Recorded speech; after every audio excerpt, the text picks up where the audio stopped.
Welcome back to Energy and Cleaning and Life Hacks. Today I have a car trick hack for you that could save your life, save your buns. Let's say the battery dies in your key fob. How the heck are you going to get into your vehicle? But let me show you a little trick here located on almost every single key fob.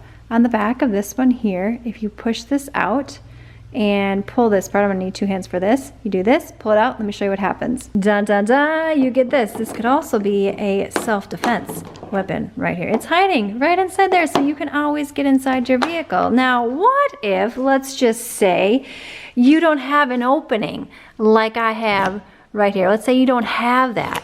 Usually what it will look like is something like this, and you're thinking, where the heck am I gonna put this key? Well, my friend, these pop off so that you can open your car door. And by the way, you can just pop it right back into its home, and there you go. Yes, did you know this was located inside of your fob, and also you can use this as a self-defense weapon if needed, so you will never be locked out of your car again. Yes, you are welcome. Now, if you're looking for some amazing hacks when it comes to de-stinking your car and making it smell like brand new, click the video on screen now, give this video a thumbs up, sign up for the weekly newsletter, and I will see you, my friend, in the next one.